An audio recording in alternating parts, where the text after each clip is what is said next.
नमस्कार दोस्तों, हमारे YouTube चैनल अनंत कथा में आपका स्वागत है। मैं आज सुनाने जा रही हूँ ब्रज की लोक कथा चतुरी चमार। किसी गांव में एक चमार रहता था। वह बड़ा ही चतुर था, इसलिए उसे चतुरी चमार कहा करते थे।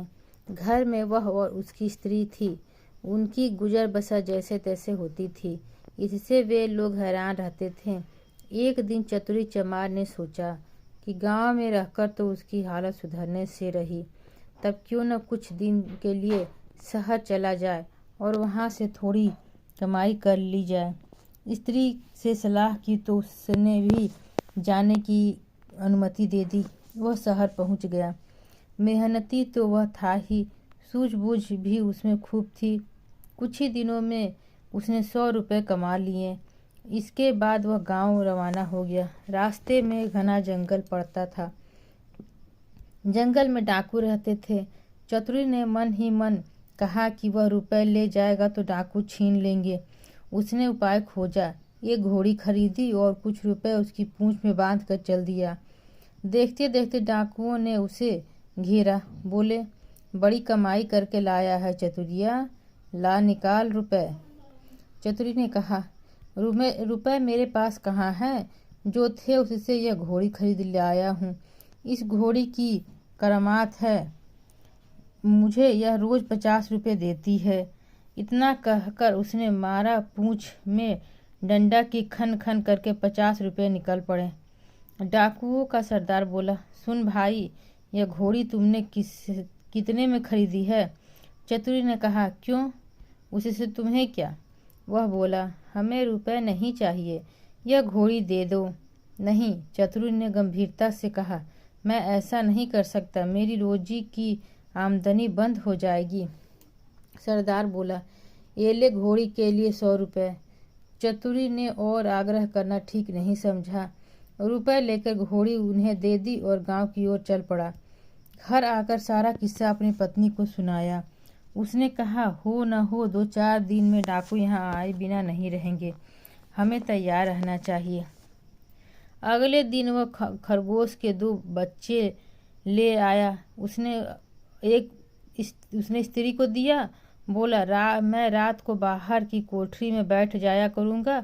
जैसे ही डाकू आए, इस खरगोश के बच्चे को यह कहकर छोड़ देना कि जा चतुरी को बुला के ला, आगे मैं संभाल लूँगा। डाकुओं का सरदार घोड़ी को लेकर अपने घर गया और रात को आंगन में खड़ा करके उसके पूंछ में डंडा मारा और बोला, ला रुपए। रुपए कहाँ से आते? उसने कसकर कई डंडे पहले ही पूंछ पे मारे, फिर कमर में। घोड़ी ने लीद कर दी, पर रुपए नहीं दिए। सरदार समझ गया कि चतुरी ने बदमाशी की है, पर उसने अपने साथियों से कुछ नहीं कहा। उसने अपने साथियों से कुछ नहीं कहा। घोड़ी तीसरे के यहाँ गई। उसकी खूब मरम्मत हुई, पर रुपए बेचारे कहाँ से देती। चतुरी ने उन्हें मूर्ख बना दिया। लेकिन इस बात को उसने अपने साथी से कहा तो कैसे कहे, उसकी हंसाई हो जाएगी। आखिर 5वें डाकू ने यहाँ जाकर घोड़ी ने दम तोड़ दिया, तब भेद खुला। फिर सारे डाकू मिलकर एक रात को चतुरी के घर पहुँचे। दरवाज़ा खटखटाया। चतुरी की घरवाली ने खोल दिया। सरदार ने पूछा, कहाँ है चतुरी का बच्चा?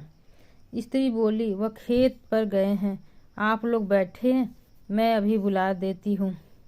इतना कहकर उसने खरगोश के बच्चे को हाथ में लेकर दरवाजे के बाहर छोड़ आई और बोली, जा रे, चतुरी को फौरन बुला ला।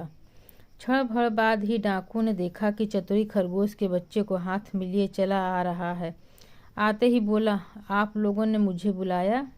इसके पहुँचते ही मैं चला आया। वाह रे खरगोश!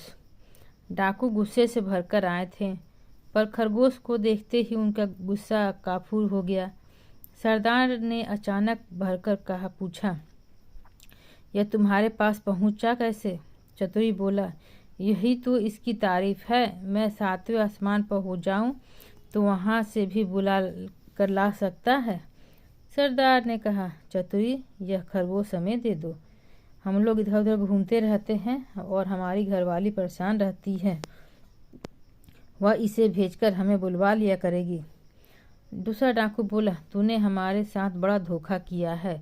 रुपए ले आया और घोड़ी दे आया, जिसने एक भी पैसा नहीं दिया और मर गई। खैर जो हुआ सो हुआ, अब यह खरगोश दे।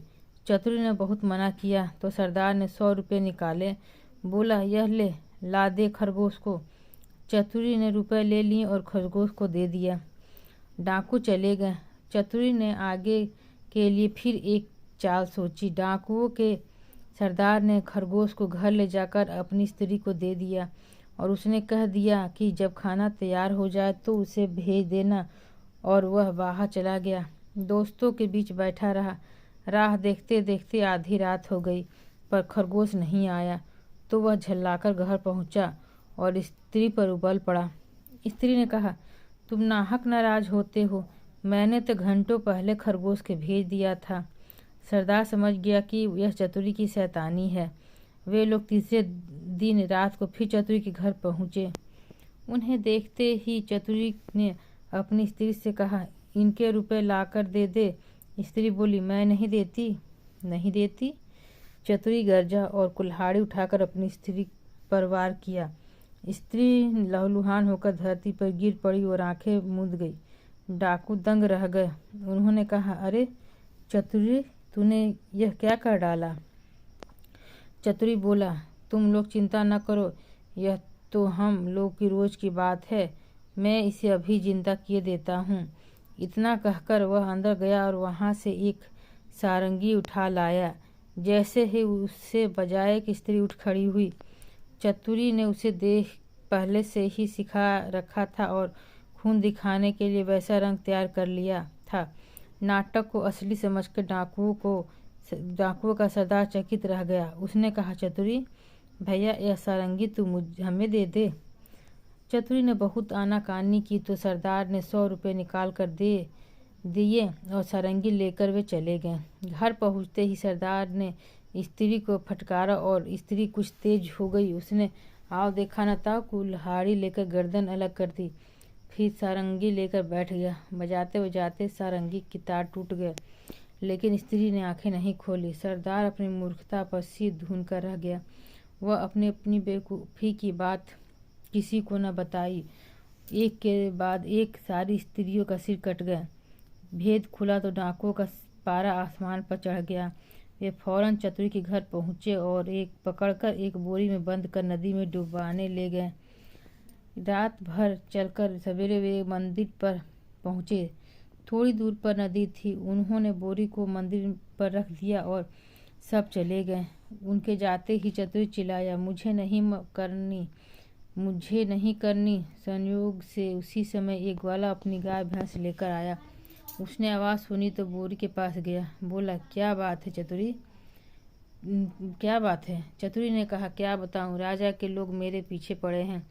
राजकुमारी से विवाह कर लूं, लेकिन मैं कैसे करूं? लड़की कानी है, ये लोग मुझे पकड़ के ब्याह करने ले जा रहे हैं। ग्वाला बोला, भैया ब्याह नहीं होता, मैं इसके लिए तैयार हूँ। इतना कहकर ग्वाले ने झटपट बोरी को खोल कर चतुरी को बाहर निकाल दिया और स्वयं बंद हो गया। चतुरी उसकी गाय भैंस लेकर 9 2 11 हो गया। थोड़ी देर में डाकू आए और बोरी लेकर उन्हें नदी में पटक दी। उन्हें संतोष हो गया कि चतुरी ने उनका पीछा छूट गया, लेकिन लौटे तो रास्ते में देखा कि चतुरी सामने है। उन्हें अपनी आंखों पर विश्वास नहीं हुआ। पास आकर चतुरी से पूछा, क्या बे, तू यहाँ कैसे? वह बोला, आप लोगों ने मुझे नदी में उथले पानी में डाल दिया, इसलिए गाय भैंस ही मेरे हाथ पड़ी। अगर गहरे पानी में डाला होता तो हीरे जवाहरात मिलते। हीरे जवाहरात का नाम सुनकर सरदार के मुंह में पानी आ गया। भैया चतुरी, तू हमें ले चल और हीरे जवाहरात दिलवा दे। चतुरी तो यह चाहता ही था। वह उन्हें लेकर नदी पर गया। बोला, देखो, जितनी देर पानी में रहोगे उतना ही लाभ होगा। तुम सब एक एक भारी पत्थर गले में बांध लो। लोभी क्या नहीं कर सकता। उन्होंने अपने गले में पत्थर बांध लिए और एक कतार में खड़े हो गए। चतुरी ने एक एक कर करके सबको धक्का देकर पानी नदी में गिरा दिया।